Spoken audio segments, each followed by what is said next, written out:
I have been a reporter in television for about 25 years. About maybe 14 were in local, 11 were at CNN. Most years I covered a hurricane. A few I did not, but usually it was, a couple. So over 11 years, I probably did somewhere between 15 and 20 hurricanes.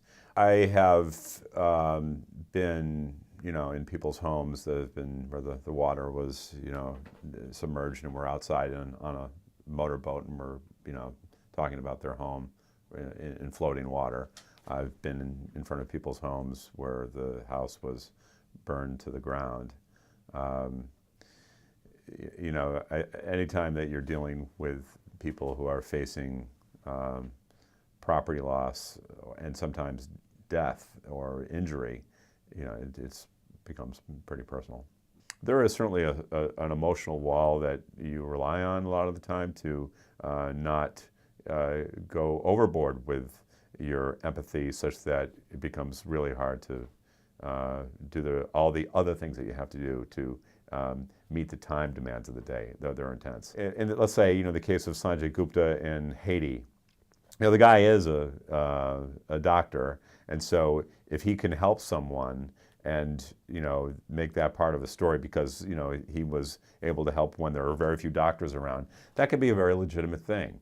When he repeatedly, puts himself in a situation where that's what he's doing, and he's selling that, then it becomes clear that, what CNN is doing is trying to sell Sanjay as a saver than Sanjay as a medical reporter.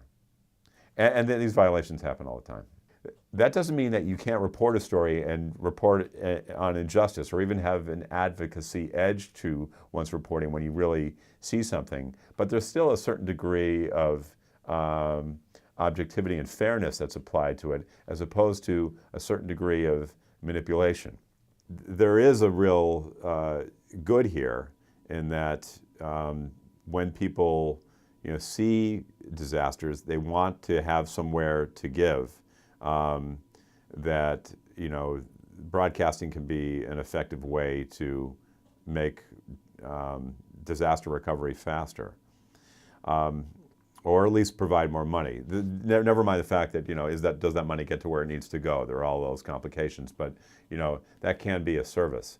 I think it gets tricky though when you start to pick one. If you give a website address with a list of places to give, with some description about what they are and what they do, or maybe even something about their reputation, and allow viewers to decide for themselves, I would be more comfortable with that.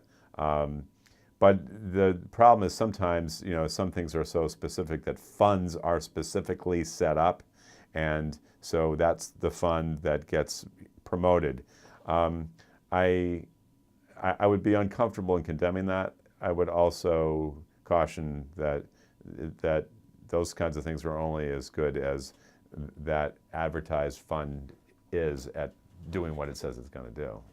It is a time when people really tend to flock to that medium because it's the one that is immediate, and it's also gives a sense of what's happening like no other. Telling people to move on the way out and giving a visual reason for it, television does have an edge. And so I think, people who are reporting should be not hyping. They should just tell the story.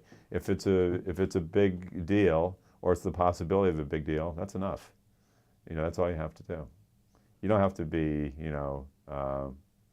an entertainer. You just have to do a good job of explaining it, and that is interesting enough.